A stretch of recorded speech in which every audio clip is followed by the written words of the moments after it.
Good afternoon, everyone. It is a little after 1 o'clock, and we will now begin the New York Sun Midpoint Review Technical Conference.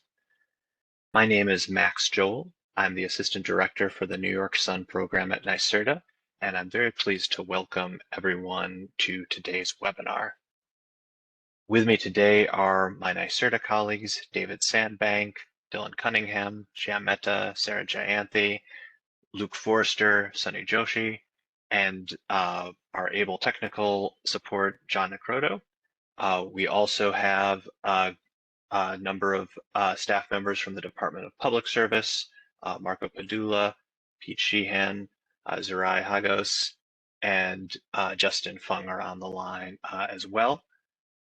Today you will be hearing primarily from Luke Forster delivering the presentation, but then when we shift to the Q&A, I expect that myself and a number of my colleagues and our colleagues at the Department of Public Service will be joining in to help address your questions. So just to start with a very brief word of welcome, we really appreciate everyone joining us today. I hope you've had a chance to review the midpoint review that was filed earlier in the month. If not, we will be walking through it. This is a really good moment to step back and do this midpoint review, both because of we have formally hit the trigger set in our 10 gigawatt order, but also because in many ways we are at the midpoint of the New York Sun program, which formally started in 2014 and will run until 2040, by which time we will have surpassed our state's 10 gigawatt goal. So before I hand over to Luke, I do want to recognize that this is the 10 gigawatt roadmap and the midpoint review are a joint effort by NYSERDA and the Department of Public Service. And I'd like to thank my colleagues at DPS as well as the Public Service Commission for helping us get where we are today. And I will now hand it over to Luke. Next slide, please. Max, thanks for that great intro. This is Luke Forster. I'm a senior business analyst at NYSERDA on the New York Sun program. I'll be leading the presentation today. Just a few housekeeping items before we get started. We are recording the webinar, and both the recording and a copy of the slides will be available on the contractor resources section of the New York Sun website. Please give us about 3 days or so to get that posted. That needs to go through our web team to get posted, and that takes a little bit of time. All parties have been muted. We've had about 340 people register for the webinar, and I think we're going to get about 265 on, so it's a full house. So rather than unmuting for Q&A, please use the Q&A chat box in WebEx. You'll see there's a box labeled chat, and there's one labeled Q&A. Please use the one for Q&A. You can submit those questions as we go, and what we're going to do is we're going to take all those questions, put them in a separate document, and we will address those all at the end. So just running through the agenda, first I'm going to give a little bit of context around the midpoint review, the timeline, the requirements, and what was in the document that was filed. I'm going to speak a bit about the findings published in the midpoint review, and then I'll address the 6 recommendations that NYSERDA and DPS put in the midpoint review documentation. Next, I'll address what comes next in terms of filing comments, a potential order, and potential changes to the New York Sun program.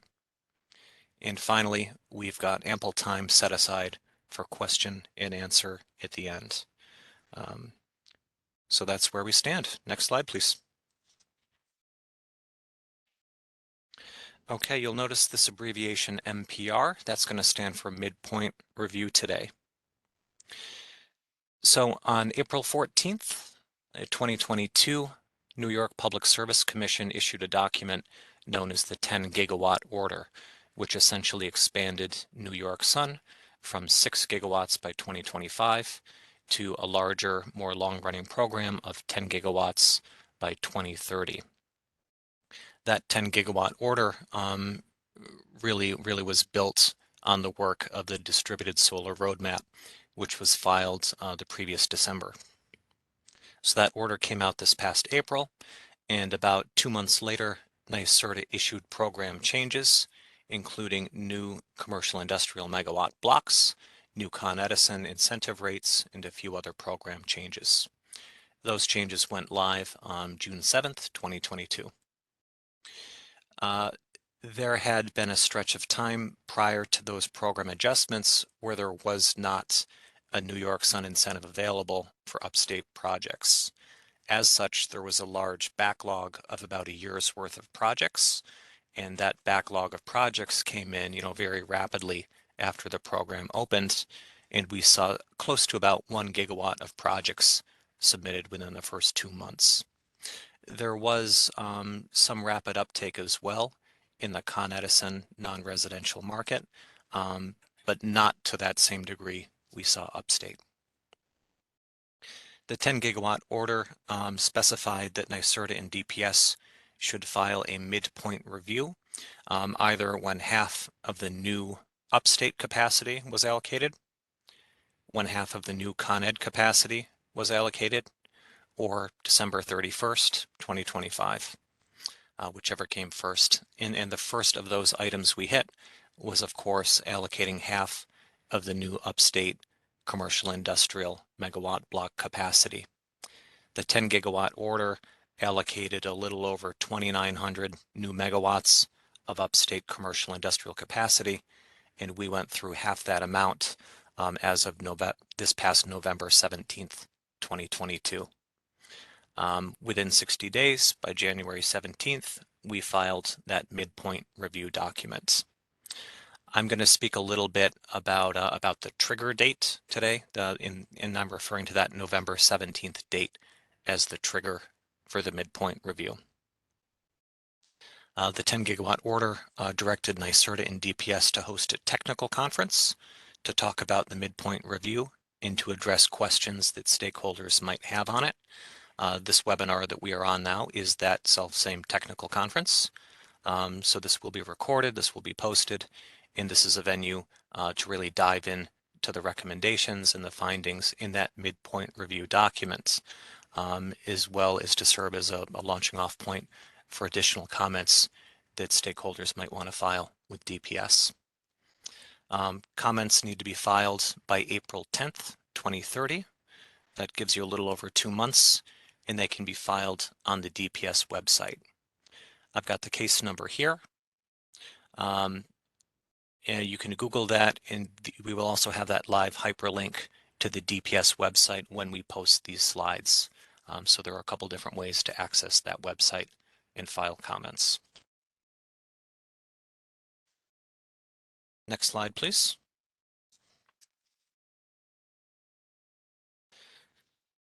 So on this slide, I'll speak a bit about what NYSERDA and DPS were required to put into that midpoint review filing. The midpoint review is interesting because it's part compliance filing and part petition. The first part, the compliance filing, NYSERDA and DPS were addressed to speak about each of these items that are listed in the bullet points here.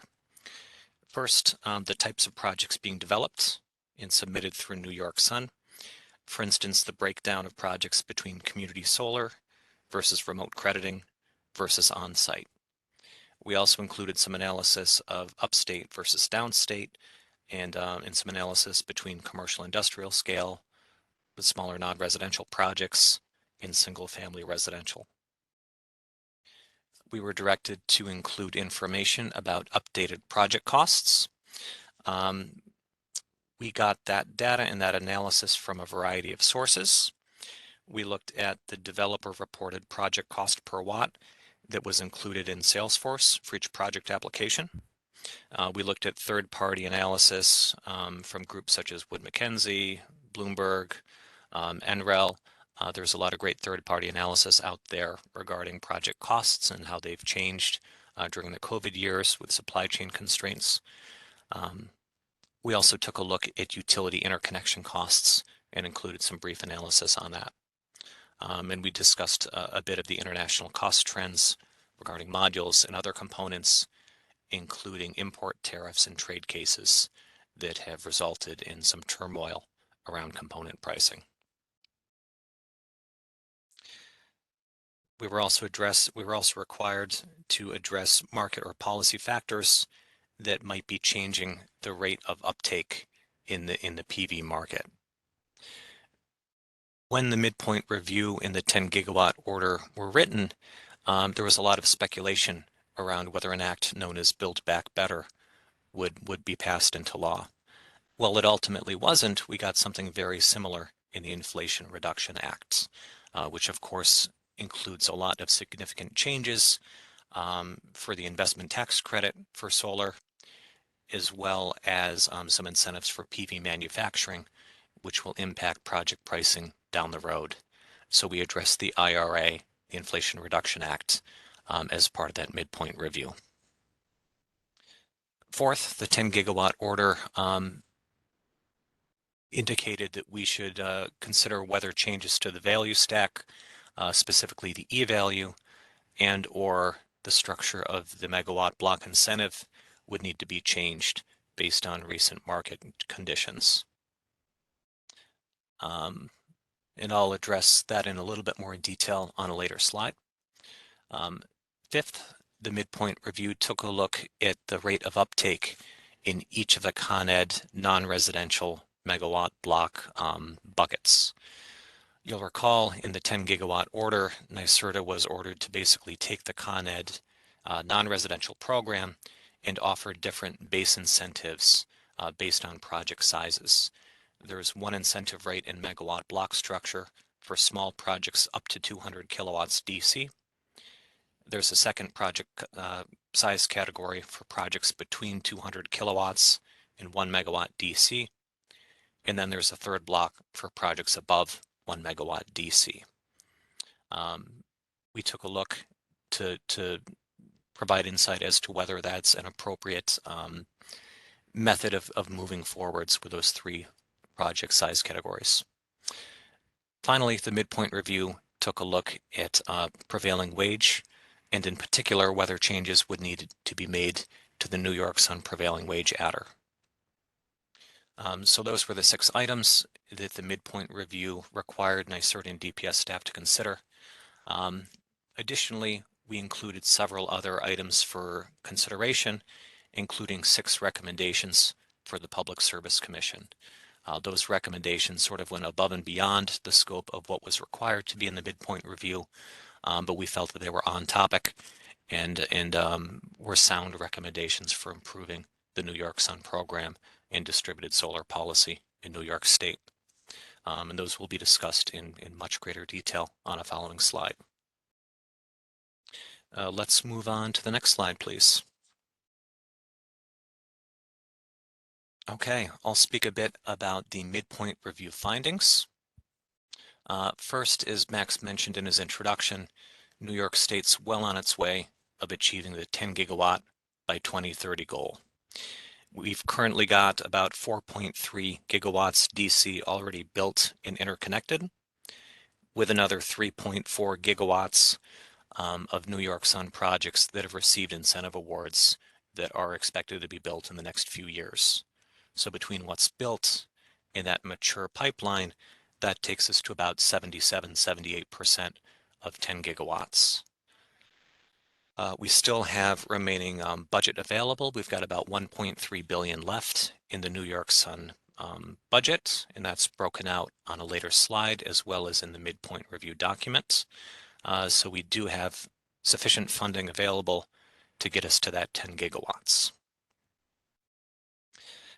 During the review period, between that 10 gigawatt order in April 14th and the midpoint review trigger of November 17th, about 1.9 gigawatts of project applications came in to New York Sun. The lion's share of that was upstate commercial industrial projects, most of which were community solar. And I do want to highlight that those are relatively mature projects. In order for a C&I project to come into New York Sun, it needs the local planning and zoning approvals, as well as having made a 25% utility upgrade payment So those are projects that have received Caesar studies, they have site control, and they're at a relatively mature state of permitting. As such, we expect to see a very low rate of attrition on those projects in the future. Our historic attrition rate for upstate commercial industrial projects is around 2.6%. So we're feeling pretty good about that existing pipeline being built out. We're also on track with the Solar Energy Equity Framework, or SEEF. As a reminder, SEEF is essentially the umbrella for New York Sun's programs that serve disadvantaged communities in low to moderate income households. We have about $200 million in New York Sun incentive funding already allocated to SEEF projects. Some of that has been through items like the Inclusive Community Solar Adder, the Multifamily Affordable Housing Adder, Expanded Solar for All. And in that $200 million number, we're also including base megawatt block incentive money that is being applied to these projects as well that serve disadvantaged communities. There was some great progress in the Con Ed non-residential blocks during that review period. About 67 megawatts were submitted to those three different project size categories, small, medium, and large projects, in roughly equal proportions between the small, medium, and large buckets. We are aware that we're getting close to the end of that under 200 kilowatt block. There will be an additional block, and NYSERDA staff is currently working on analyzing that block. So expect updates on that in the future. Single family residential PV had a fabulous year in 2022, driven largely by high retail electric prices. The number of residential projects submitted to New York Sun in 2022 was fully double that of what was submitted the previous year in 2021.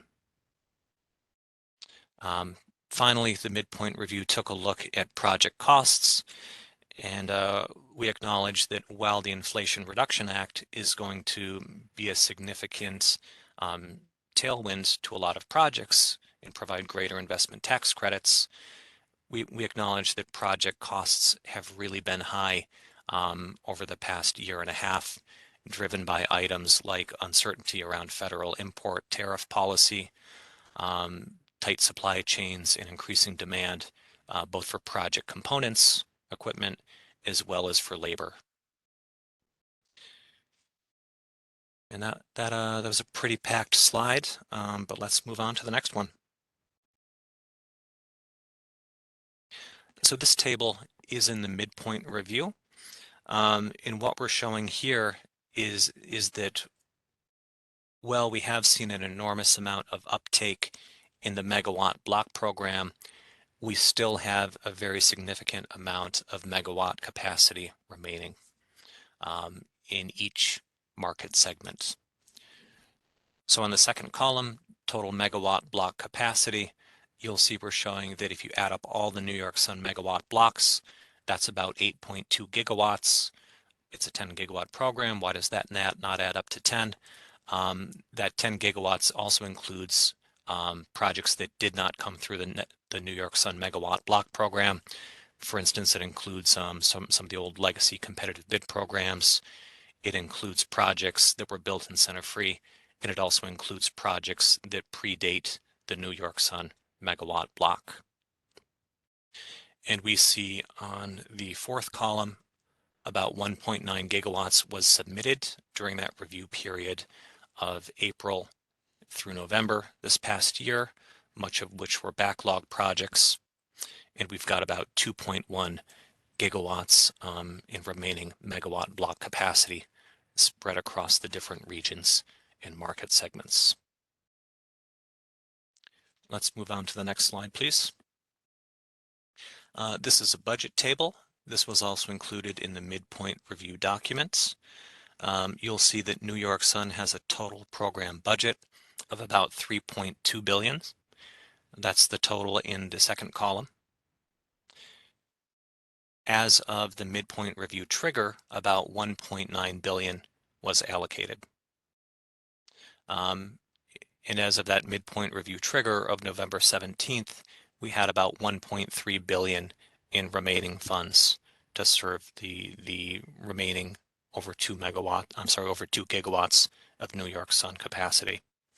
That 1.36 billion is spread out across different funding buckets, including incentives and adders, funding for prevailing wage, and other items, including the solar energy equity framework as well. One item that I do want to highlight is the prevailing wage adder. You'll see that as of the midpoint review, all of that funding had remained untouched. And let's move on to the next slide, please. So in the midpoint review, NYSERDA and DPS make 6 recommendations. I've listed them all here. For each of these recommendations, it's broken out into its own slide a little bit later on in the presentation, giving more context and more detail about what the recommendation is and what the rationale behind it was. So if you have questions, based on this list, please hold them until we do the deep dive on each of those. I'll just list, excuse me, I'll list these briefly here. The first recommendation, requested that NYSERDA have flexibility to change the Con Edison Community Adder and ICSA based on changing market and policy conditions. And I'll reiterate that these are recommendations included in the midpoint review for consideration by the Public Service Commission. The Public Service Commission, in a future order, could approve, modify any or all of these recommendations. I just want to highlight that these are not yet concrete changes to the program. These are items for consideration by the Public Service Commission. Item number 2, we recommend that the value stack remain in its current structure at this time, no changes. We're authorizing increased flexibility in the New York Sun prevailing wage adder. We're essentially requesting that flexibility to pay this adder for any projects in the current commercial industrial block or later. If it actually pays prevailing wage, we would like it to actually get the prevailing wage adder. I'll dive into the language of that a little bit more in the following slide. We're proposing a new incentive adder for floating PV projects. That adder would look very similar to the landfill or brownfield adder. Number 5, we're authorizing a removal of the system production adjustments from the New York Sun commercial industrial incentive payment structure. This would be a program simplification, which would provide greater transparency around what the actual incentive payments will be. Finally, we're requesting an amendment to the rules set in the consolidated billing order so that a single project would be able to have different net crediting rates for its different off-takers. And now I'm going to dive into each of these recommendations one by one in greater detail. So next slide, please. Recommendation number 1, provide NYSERDA the flexibility to adjust the Con Edison Community Adder and Inclusive Community Solar Adder incentive rates from the values specified in the 10 gigawatt order. The rationale here, NYSERDA has had a long-standing flexibility to change incentive rates, whether they're base incentive or adder rates, based on changing market conditions, the ability to increase or decrease these incentive rates, as appropriate, with discussion with DPS. However, the 10 gigawatt order specified a very precise community adder rate and inclusive solar community adder rate for Con Edison. NYSERDA doesn't have the legal authority to adjust these rates up or down from the current 20 cents a watt for community adder and 30 cents a watt for inclusive community solar adder. It may be necessary to change these rates, especially with the passage of the Inflation Reduction Act So we're requesting the ability to adjust these as needed. Next slide, please. The value stack. We are requesting that no changes to the value stack or e-value be made at this time. As part of the solar roadmap last winter and the 10 gigawatt order, NYSERDA, DPS, PSC, as well as a large number of solar stakeholders took a look and considered different methods for essentially incentivizing projects in making up the total project revenue so that projects could pencil out. We took a look at adjusting the e-value to make up with that missing money, and considered items such as an indexed e-value or different e-values based on different project types. The roadmap in the 10 gigawatt order ultimately concluded that it made more sense and it was more predictable and efficient to have a single e-value for the state and use upfront incentives from New York Sun to provide the missing money required so that projects could pencil out. NYSERDA has great flexibility in changing incentive rates, and we're able to do that with a bit more nimbleness and efficiency than we think that an e-value could be adjusted. So in the midpoint review, we're sticking with that existing rationale of using the New York Sun incentive as the lever to help projects be developed. Next slide, please. The third recommendation had to do with prevailing wage. So rather than reading that quote, which is a bit dense, I'll start with a rationale. So the prevailing wage requirements and prevailing wage adder authorized in the 10 gigawatt order don't fully align with the new prevailing wage requirements of the Inflation Reduction Act. Many projects will need to pay prevailing wage in order to access the 30% or higher investment tax credit, but that such projects would not be able to currently access the New York Sun prevailing wage adder. We really don't want to see projects that are paying prevailing wage and need that additional 12 cents a watt or so to pencil out. We don't want to see those projects have a funding gap and be in a spot where they can't be built. So what we're recommending and requesting in the midpoint review is the ability to have a change in the prevailing wage adder so that projects 1 megawatt AC and larger that are in the current commercial industrial block 21, the 5 cent per watt, or a future Con Edison greater than 1 megawatt block and pay prevailing wage would be able to receive that prevailing wage adder. We would verify the payment of prevailing wage with a statement and certification from a certified public accountant. NYSERDA requests that this change, if adopted, would be retroactive to the opening of Block 21 on November 17th, 2022. To clarify, this change would not impact the prevailing wage requirement based on the interconnection application date that was established in the 10 gigawatt order. This, I'm not going to lie, this is some of the most confusing policy work that I've encountered at NYSERDA. There's a lot going on with overlapping but slightly different requirements for prevailing wage between the 10 gigawatt requirements and the Inflation Reduction Act requirements. So I encourage everyone to carefully read this section in the midpoint review. But what it boils down to essentially is that projects getting the 5 cent per watt block, if they actually pay prevailing wage, they would be able to get that prevailing wage adder. I know we'll get a lot of questions on this, and we will address those. But for now, let's move on to the next slide.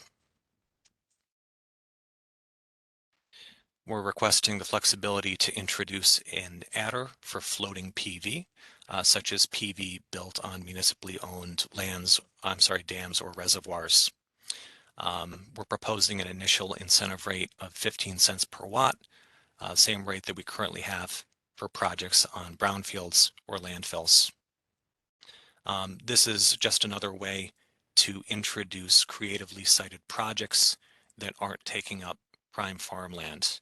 We'd love to see, some more non-greenfield development, and opening up New York's water bodies could be a great way to do it. We recognize there are a limited number of potential sites for floating PV projects, so we think that we can fund this adder with our existing incentive adder budget. Next slide, please. In the Upstate Commercial Industrial Megawatt Block Program, the incentive is paid out 50% at permission to operate, 25% of the incentive at the end of year 1, and 25% at the end of year 2. Those year 1 and year 2 progress payments are indexed to the project's actual solar generation during its first 2 years of production. So if a project underproduces energy, perhaps due to cloudy weather, it would receive a reduced incentive amount. NYSERDA is proposing essentially removing that production-based incentive requirement so that projects would know exactly what their incentive amount is, and they would get that regardless of the level of generation that they have.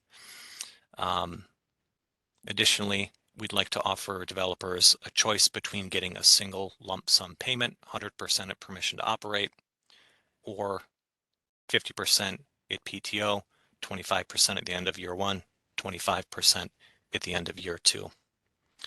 I'd like to provide a little bit more rationale here. When this program requirement was introduced many, many years ago, solar was a bit of a newer technology and there was less certainty in its generation. As a safeguard and consumer production measure, we wanted to really tie the actual incentive payment to the solar project's generation. However, the technology has matured and evolved year over year. Capacity factors are increasing. Developers are becoming more and more tied in with financing, to the point that if a project is not generating as expected, they're going to have problems with financiers, and they're going to see reduced revenue through the value stack. Therefore, I think we're getting to the point where New York Sun doesn't really need to police solar project generation. We are going to continue inspections on all commercial industrial projects to verify the quality of installation and that they are operational. However, we are proposing moving away from this performance-based incentive structure. Next slide, please. This is the final recommendation in the midpoint review. Under net crediting, projects are essentially required to have a single customer discount rate for all customers. This can be problematic in projects, particularly those that serve disadvantaged communities. For instance, a project participating in the Inclusive Community Solar Adder program is required to have a 10% discount for its DAC off-takers. So they might want to offer a 10% discount to disadvantaged community off-takers and a 5% discount to market rate off-takers. The utilities currently do not have the ability to offer different discount rates to different off-takers under net crediting. We are recommending that they be required to offer different discount rates. Next slide, please. So that concludes the recommendations in the midpoint review. I'll speak a little bit more about the timeline and next steps. First, the midpoint review is live and available on DPS's DMM page. It's available for comments. Comments will need to be submitted before April 10th, 2023. We do expect guidance from the Treasury Department on the Inflation Reduction Act tax credit adders during this comment window. I believe that Treasury guidance is expected by February 13th. So you'll be able to see that Treasury guidance and then consider that in your comments on the midpoint review. Item number 3, New York Sun will release a round 2 to the Inclusive Community Solar Adder and reopen the Community Adder after a stakeholder process. That stakeholder process is described on the next slide. I'll get to that in a moment. But just to let you know, there is a plan for rolling out ICSA and Community Adder concurrently after additional engagement. Number 4, Department of Public Service staff and the public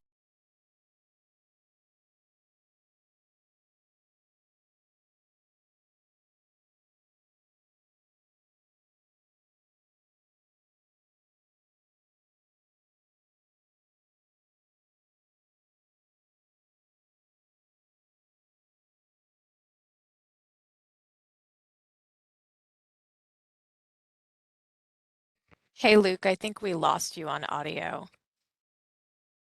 I'm sorry.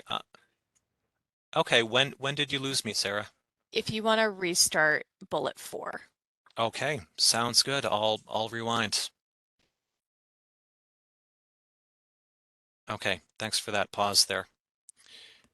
Number 4, once comments are submitted to Department of Public Service, Public Service Commission and DPS will review all comments, and the PSC could then issue an order acting on any or all of the midpoint review's recommendations, as well as any other recommendations that are submitted during the comment period.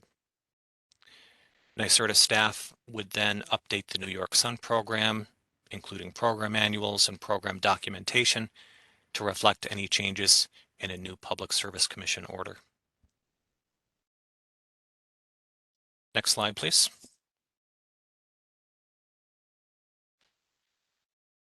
And now let's do a deeper dive into the reopening of the Inclusive Community Solar Adder, the ICSA, as well as the Community Adder.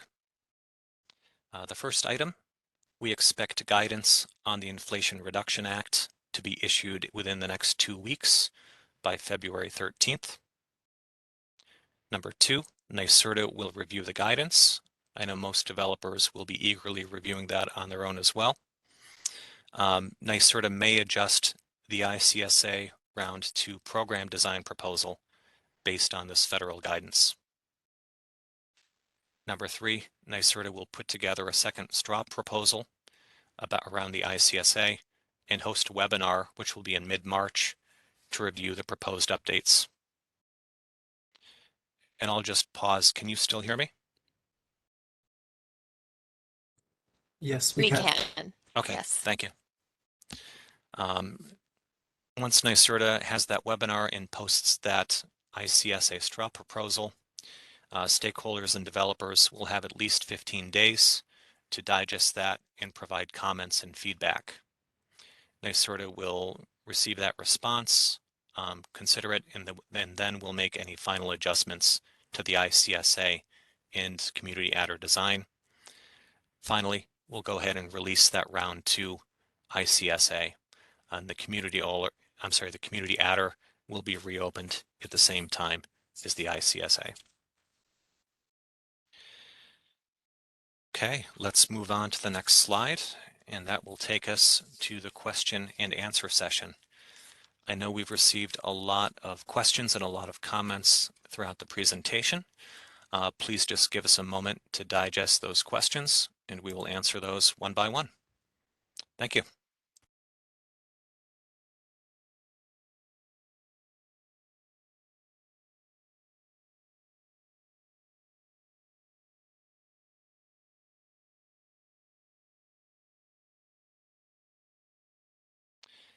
And I'm going to jump in with one question. Someone's asking about the specific numbers for the Community Solar Adder and how many projects have received them, especially upstate. We currently have about 1.65 gigawatts of projects in the upstate pipeline with the Community Adder. I do want to give a plug for our Open New York data set. That's a long-running data set we've kept, and it lists the size, the developer, the project cost, the location of every project to ever receive a New York Sun incentive. Within the past week, we've made some changes to that data set, and now in addition to listing the base incentive, it also lists the community adder, ICSA, and any other incentive adders that that project has received. So you can go to that Open New York data set, download it as a CSV, and you can actually filter by incentive adder now.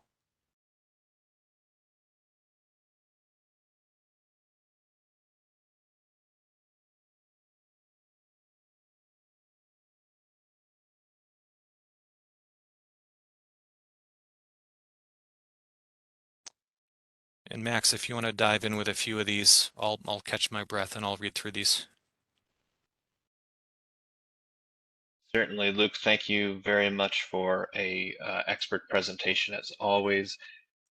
We received a few questions about the multifamily affordable housing incentive. I'll just go through and address each of those.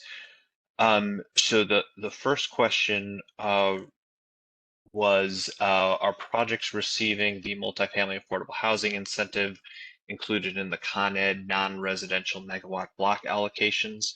The answer is yes, and that also means that projects receiving the multifamily affordable housing incentive are, if they are in the upstate territory, are also included in the upstate non-residential megawatt block allocation.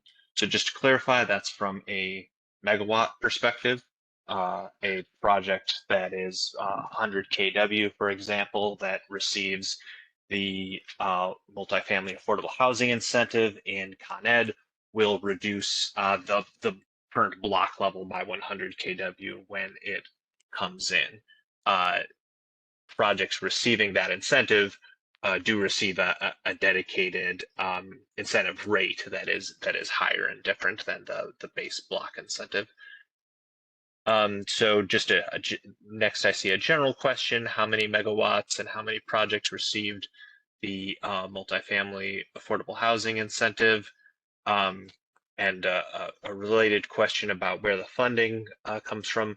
So I'll start with the second question first: funding for the multifamily affordable housing incentive, as well as funding for the inclusive community solar adder and a few other programs focused on serving low-income households and disadvantaged communities, come from a pool of funds referred to as the Solar Energy Equity Framework that was originally proposed in the 2019 petition and approved by the Commission in 2020 and expanded by the Commission in the 10 gigawatt order. I have those numbers at hand here, but I'll just repeat Luke's point that as of this week, we now have all those numbers available online in the Open New York database. But currently, let's see, it looks like about 500 projects totaling about 22 megawatts have received the multifamily affordable housing adder. 338 of those are completed, and the rest are in the development and installation process right now. And there's been a total of about $15 million in adders dedicated to those projects. And I believe the large majority of those projects are located in New York City. So I'm going to pause for a second and maybe hand it back to Luke, or see if there's any other ones I can take on. Tag team, I'll take the 4 that are highlighted yellow on the sheet. Is there going to be an update to the Vita calculator soon to incorporate 2022 data? We got that question from a few people. Yes, good news. Our programmers have been busily at work all throughout the month of January. They're almost done, so I anticipate releasing that calculator within the next 7 to 10 days. Look for an email announcement that will come out that will list the changes to the calculator. Of note, the calculator will pull in historic 2022 LBMP pricing. It'll pull in 2022 capacity pricing, as well as some very, very minor changes. So look for that in the next 1 to 2 weeks. Are there changes expected to the value of the prevailing wage adder? Great question. The prevailing wage adder is currently 12.5 cents per watt for upstate projects and 20 cents per watt for Con Edison projects. In the midpoint review, we suggest that the adder could be kept at its current level, but that is something that we are requesting industry comment on. One item to consider is labor is a tax credit eligible input into the project. So 30+% of the cost of prevailing wage should be covered by the ITC, but please submit your comments on that. There's a question on when the Public Service Commission might act on the proposals in the midpoint review. They're open for public comment through, I believe it was April 10th or so. So any order from the Public Service Commission would need to be released after that date. There's a question about the Con Ed megawatt block for small commercial non-residential projects, 200 kilowatts and smaller. That block is about 80% full. Excuse me. There will be an additional block after that block. We have an additional 20 megawatts of capacity that will be released. We're currently considering the how to structure that block, but we are very aware of that, and we're going to put that out as soon as practicable. And I'll pause and let anyone else take the mic.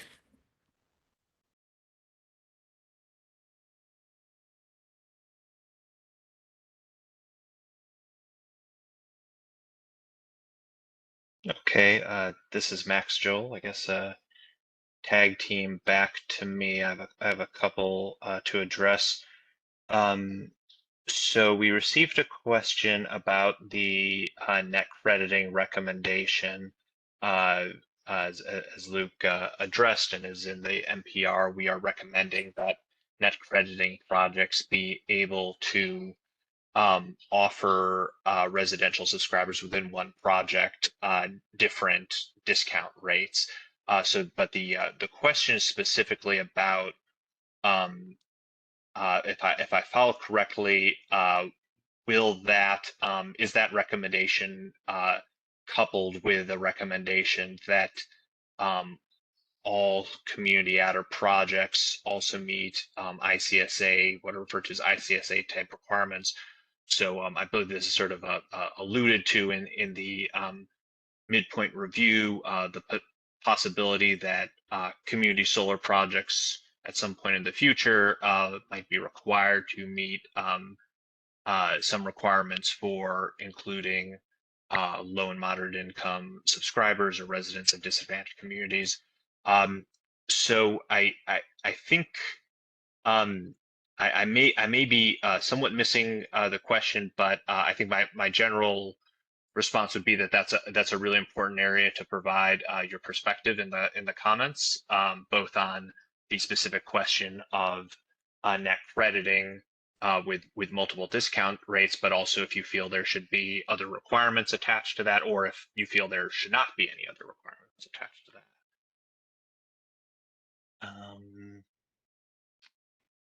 We have a couple questions in about if there's any updates or discussions regarding a dual use adder. That I'm sure is in reference to dual use project, also known as agrivoltaics projects, where a project area or parcel is used both for active agriculture and solar. There was some discussion of that within the roadmap. It is still a very active topic we're working on in NYSERDA and with our colleagues at the Department of Agriculture and Markets, as well as the Agricultural Technical Working Group, which includes representatives from the solar industry. We did not have any specific recommendations through that process and ready to go in time for the midpoint review, but it is an active topic. It's a little outside of the scope of this webinar, but I will say that the technical working group and our colleagues are looking at a number of different options, including things like funding for demonstration projects rather than applying a uniform adder. But there will certainly be, stay tuned. There will be, other webinars and opportunities to really delve into that topic in a lot more detail.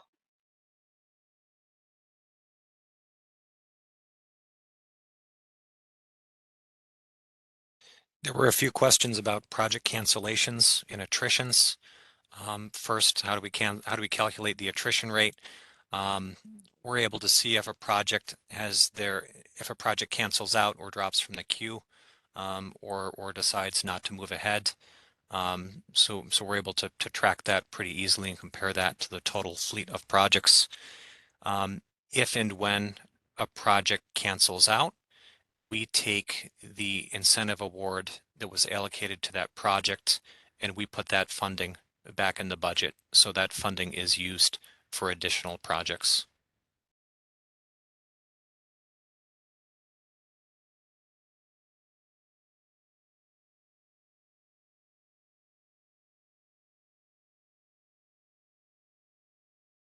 There's a question about the Department of Tax and Financing assessment model. There is currently a legal restraining order against that model filed by certain counties and municipalities. That's currently under legal review by a judge. So the model will not be updated officially with tax and finance as long as that restraining order is in place.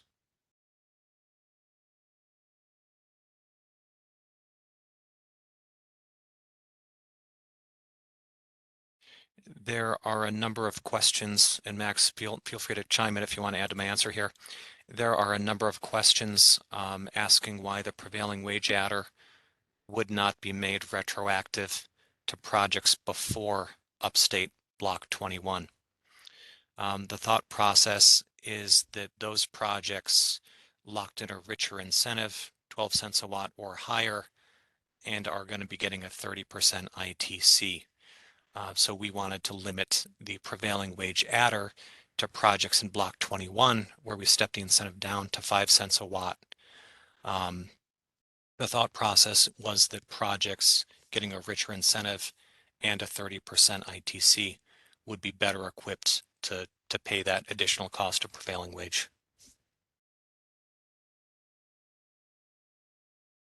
Luke, I don't have anything to add to that extremely well articulated rationale. I guess I'll repeat a couple elements of the change we're proposing because, as Luke noted, it is very complex and confusing, and I see we are getting a lot of the same questions in about the details. So one question I saw was just clarification over whether projects that are safe harbored from the IRA prevailing wage requirements, whether they are eligible under this proposed change.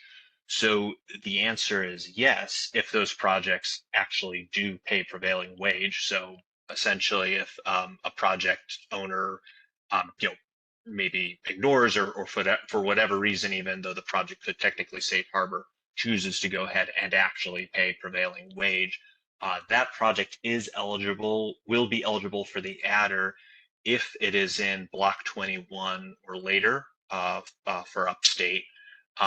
And then we are not proposing any changes to the requirements that were put in place by the 10 gigawatt order. So, we may see projects that could have been safe harbored from the federal IRA requirements, but are subject to the New York State requirements per the order and are thus also will be receiving the prevailing wage adder. So I hope that helped clarifies. Again, I think we all appreciate that this is very complex and new to many people in the solar industry, exactly how these requirements work at every level.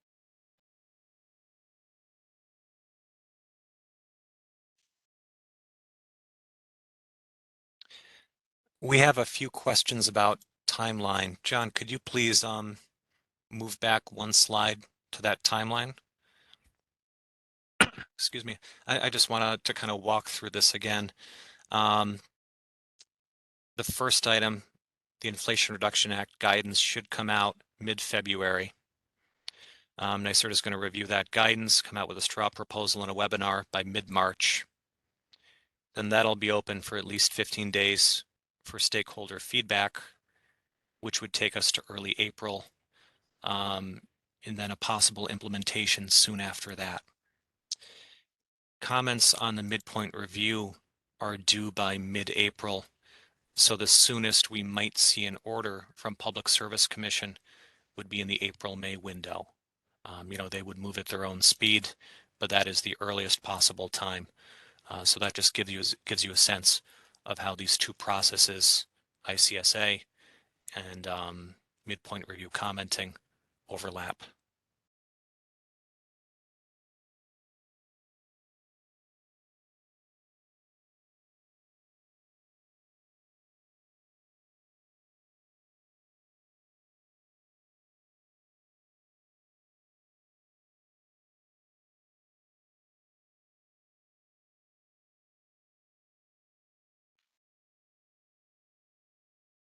Okay, this is Max Joel again. We've gotten a few questions about whether projects that were submitted to the megawatt blocks that after the community adder block was closed or ran out upstate or was closed in Con Ed. It is looking at the questions here, whether those projects would be able to retroactively receive the community adder once that re-released. That's certainly our intention. The details on how projects that already have secured incentives will be able to go about applying for the community adder and attaching those to those contracts will be coming out at a later date.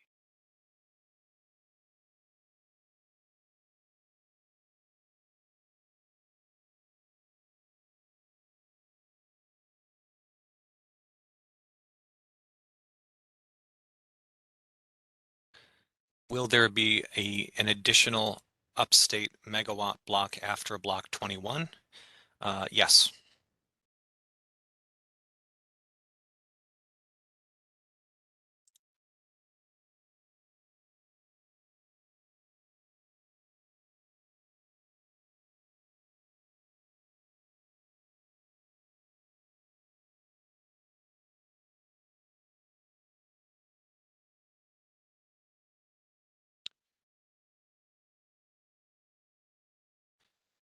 I see a question asking about the timeline for the next RFP for expanded solar for all.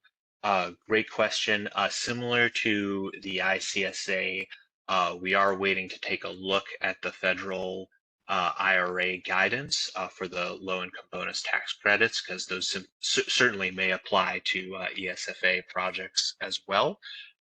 Once we take a look at that, we'll be able to put together a timeline for releasing the second round RFP.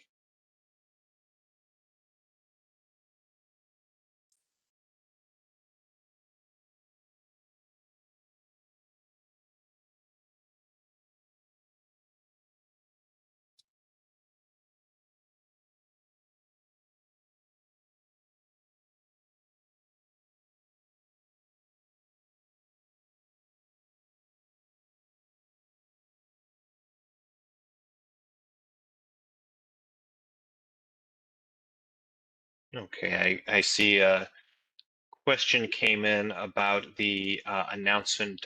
This is Max again.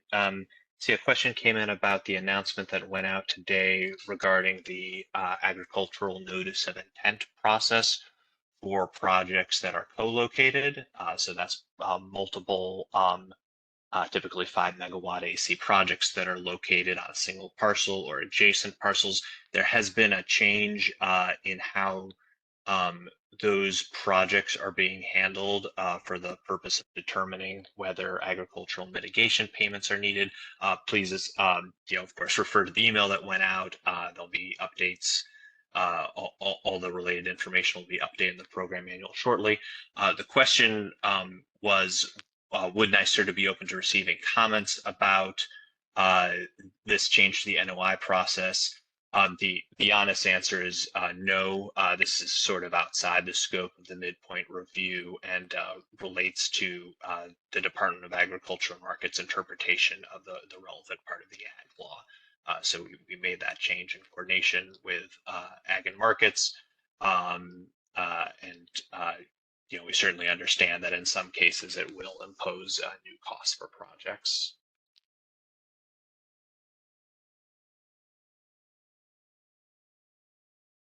There's a question about the New York State prevailing wage requirements. The current requirement is that projects that submitted their initial utility interconnection application after the date of the 10 gigawatt order, which I believe was last April, do need to pay prevailing wage. We are not recommending any change to that requirement.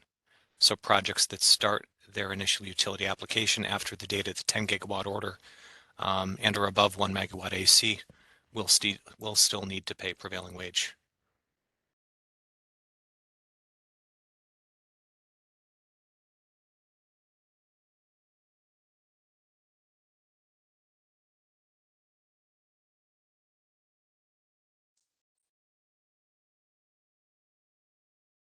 We do not yet know the value of the future of Block 22 for upstate. That's to be determined.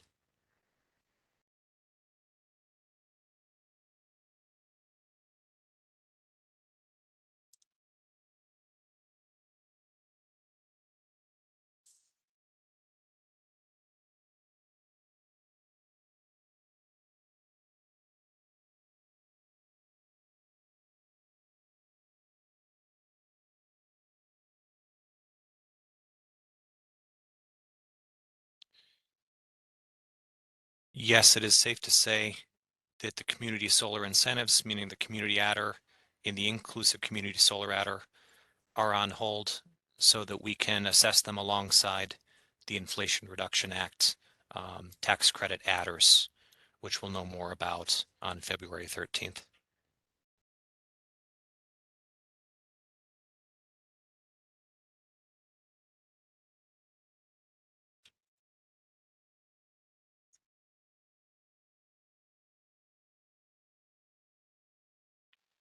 Okay, I see a question regarding an aspect of the IRA that I don't think we've discussed too much on this webinar, but was noted in the midpoint review. So the question is, what changes do you anticipate after IRA guidance is released and nonprofits or municipalities decide to build solar projects with their own funds and not involve private developer funding? The IRA, I believe that's a reference to the direct pay provisions of the Inflation Reduction Act, where municipalities and nonprofits, government agencies, can receive the value of the solar investment tax credit as a direct payment from the IRS, and that's a big shift from the way the ITC has been handled in the past. I believe in the midpoint review, we kind of declined to speculate. It's a little too early to understand what the overall impact on the market will be of that and some of the other changes, such as the tax credit transferability. So I think at this time we're not anticipating any changes to the to the New York Sun rules or process related to direct pay.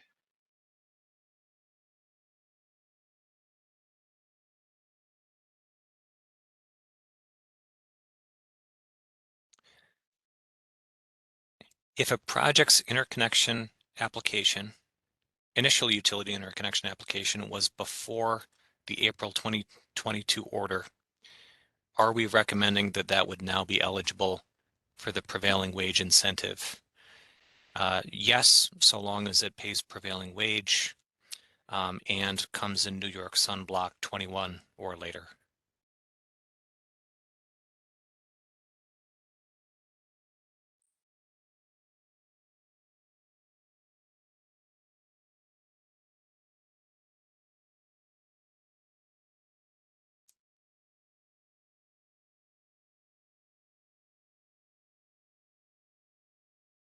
We are encouraging stakeholders to comment on the prevailing wage adder level in comments. We did not specifically propose a change in the midpoint review.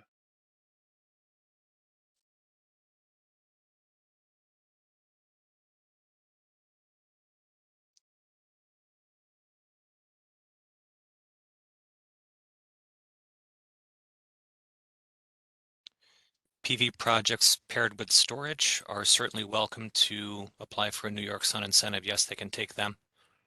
I can't provide too much comment on a future energy storage incentive. But historically, we've always treated the solar and storage incentives separately, so a PV plus storage project could get both.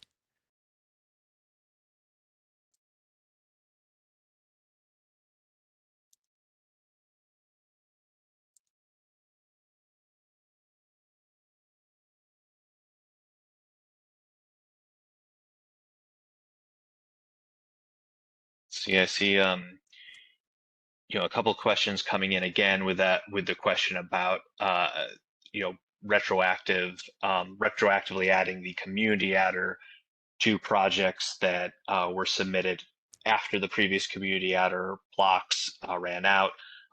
We will be laying out the process for doing that so that projects that are going to be moving forward with community solar can tap into the community adder as well as the inclusive community solar adder.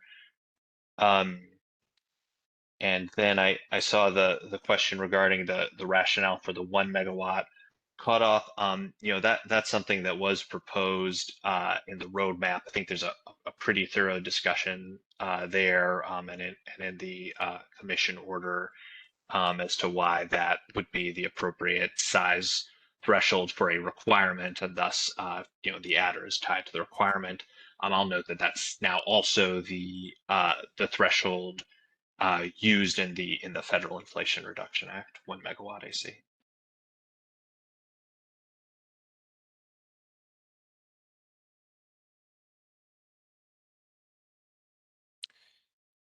The slide deck as well as the recording will be posted online within a few days, including the question and answer section.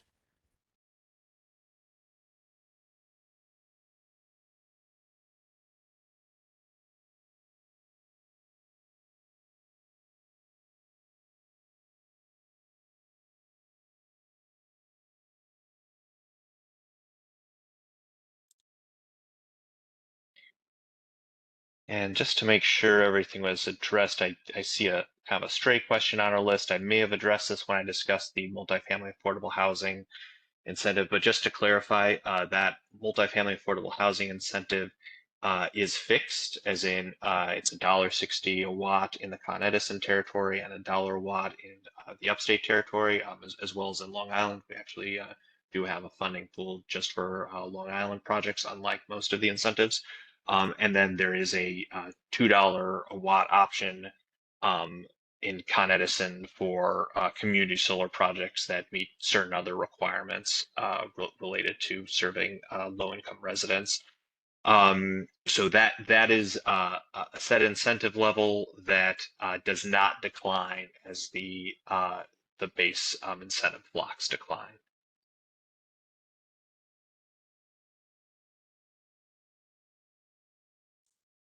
We don't yet know the megawatt size capacity of the community adder block,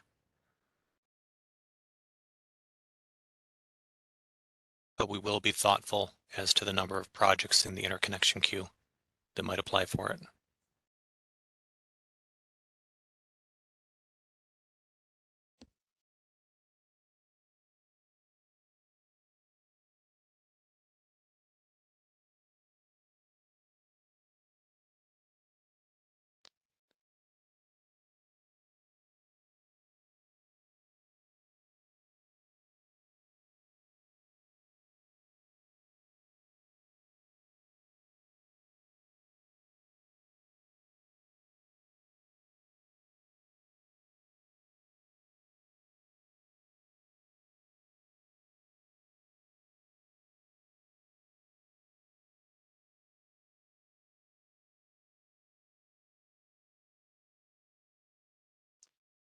The flood of questions is slowing to a trickle, but we are still addressing them and still looking at them.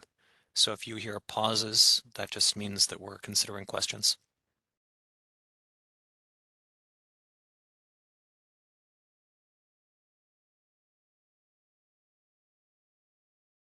I see there was a follow-up question related to that 1 megawatt threshold for the prevailing wage requirement for prevailing wage adder. This question asked specifically about projects, especially those on that are publicly funded or public property, maybe because of sort of separate rules outside the New York Sun rules, may be required to pay prevailing wage under 1 megawatt. Can they access the prevailing wage adder?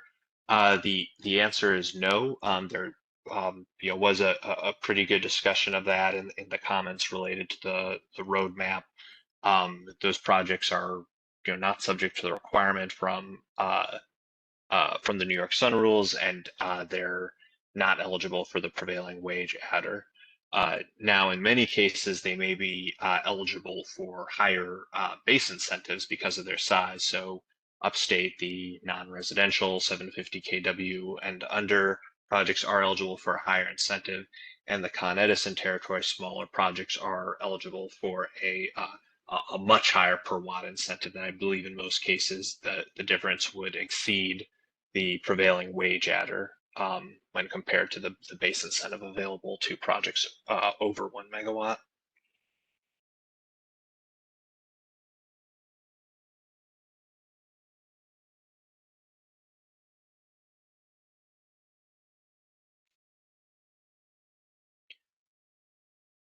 I see a follow-up question. I think this is also related to the direct pay provisions of the IRA. And it's sort of a question about how would NYSERDA support such options. So certainly those projects, I may not fully understand the question, but those projects are eligible for New York Sun incentives. There's certainly no requirement that the ITC be monetized as a tax credit for the New York Sun incentives. Um, I guess in terms of the mechanics of that, as with all projects, a participating New York Sun installer has to submit the application. However, in I think the example of where a municipality would be owning the project and receiving the ITC directly, that municipality could be listed as the payee on an application, or could be the application could be assigned to them as the payee at a later date. I think that's very typical. We already see that with a lot of municipally owned, as well as generally sort of roof-mounted, owner-occupied projects. So I don't believe the changes in the IRA really lead to any changes in the structure of the New York Sun program. I see a note. Okay, I see a note suggesting that if this question is specific to low and moderate income communities and nonprofits, would they be potentially eligible for additional incentives? There is some opportunity for community nonprofits that are serving disadvantaged communities to be eligible as subscribers for the Inclusive Community Solar Adder. Without getting too deep into the details there is information about that in the ICSA rules and the program manual and on the ICSA website. And then right now, affordable housing projects are eligible for higher incentives.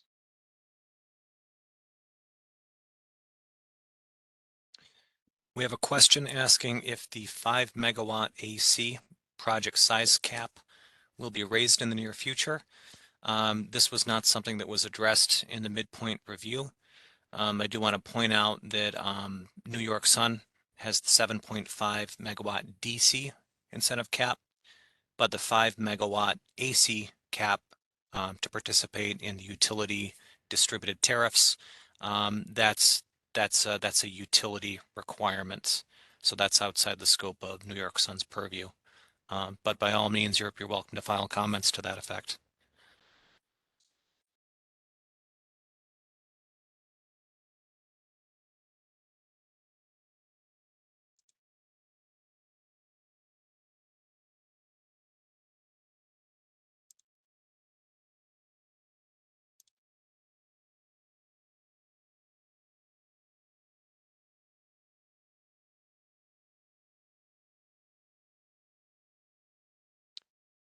Okay, this will be a final call for questions. I'll give you a moment to get any last questions in, and then I think we will wrap things up.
Okay, this is Max. I think we're ready to wrap it up. I did see a couple questions pop up, but they looked like they were related to some really finer details related to the value stack. I think Luke addressed that a few times, that that was not covered by the midpoint review in that way.